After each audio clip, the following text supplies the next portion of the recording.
സംസ്ഥാന ഗവൺമെന്റും വനം വകുപ്പും വയനാടിനോടും ഇടുക്കിയോടും ഇരട്ട നീതി വെച്ചുപുലർത്തുന്നതായി ആരോപിച്ച് വന്യജീവി ആക്രമണങ്ങളിൽ ഇരയായിട്ടുള്ളവരുടെ കുടുംബങ്ങൾ രംഗത്തുവന്നു.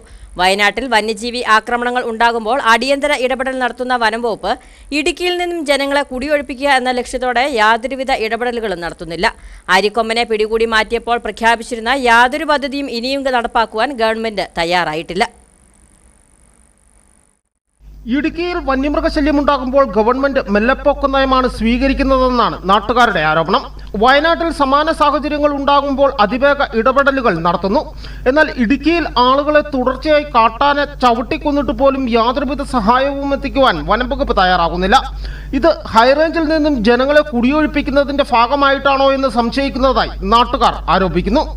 തീർച്ചയായിട്ടും വയനാടും ഇടുക്കിയും രണ്ടും തന്നെ കേരളമാണെന്നാണ് എൻ്റെ ഒരു വിശ്വാസം. പക്ഷേ രണ്ടിലും രണ്ട് നീതിയാണ് കാണിക്കുന്നത്. കാരണം ഒരാൾ പരിക്കുകയുണ്ടായി, അടിയന്തരമായിട്ട് 5 ലക്ഷം രൂപ കൊടുക്കുകയും അവരുടെ കുടുംബത്തിലുള്ള ഒരാൾക്ക് ജോലി നൽകുകയും ചെയ്തു. പക്ഷേ ഇടുക്കിയിൽ ഇതുവരെ 10, 15, 20 ദിവസത്തോളമായി 50,000 രൂപ അടിയന്തരാവസ്ഥയിൽ തന്നു. ചികിത്സയ്ക്ക് വേണ്ടിയിട്ടും മറ്റു ചടങ്ങുകൾക്ക് വേണ്ടിയിട്ടും തന്നു. ബാക്കി തുകയോ അല്ലെങ്കിൽ അവർ പറഞ്ഞ തുകയോ ഒന്നും ഇതുവരെ കിട്ടിയിട്ടില്ല. പേപ്പർ ഭാഗങ്ങൾ ചോദിച്ചിട്ടുണ്ട്, എങ്കിൽ പോലും താമസമുണ്ട്. അരിക്കൊമ്പനെ ചിന്നക്കനാലിൽ നിന്നും പിടിച്ചു മാറ്റിയപ്പോൾ തന്ന യാതൊരുവിധ വാഗ്ദാനവും പാലിച്ചിട്ടില്ല.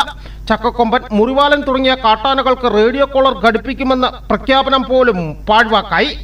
അന്ന് അരിക്കൊമ്പനെ കൊണ്ടുപോകുന്ന സമയത്ത് പറഞ്ഞിരുന്നു, ഈ ബാക്കിയുള്ള ചക്കക്കൊമ്പനും മുറിവാലനൊക്കെ റേഡിയോ കോളർ പിടിപ്പിച്ച് കറക്റ്റായിട്ടുള്ള സിഗ്നലുകൾ കിട്ടുന്ന മുറയ്ക്ക് ജനങ്ങളെ എത്തിക്കുകയും അതുപോലെ ഡിജിറ്റൽ ബോർഡുകൾ സ്ഥാപിച്ച് അതാത് റൂട്ടുകളിൽ വരുന്ന ആനകളോ അല്ലെങ്കിൽ വരുന്ന വണ്ടിക്കാർക്ക് മെയിനായിട്ട് സിഗ്നലുകൾ ലഭിക്കുകയും അതിന്റെ അടിസ്ഥാനത്തിൽ അവർക്ക് കറക്റ്റായിട്ടുള്ള വാർത്തകൾ എത്തിക്കുകയും ചെയ്യുമെന്ന് പറഞ്ഞിരുന്നു. പക്ഷെ ഇതുവരെ നിലവിൽ പ്രാബല്യത്തിൽ എത്തിയിട്ടില്ല.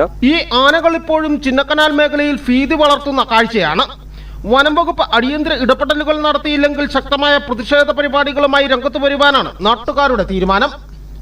News bureau, Udumbanchola.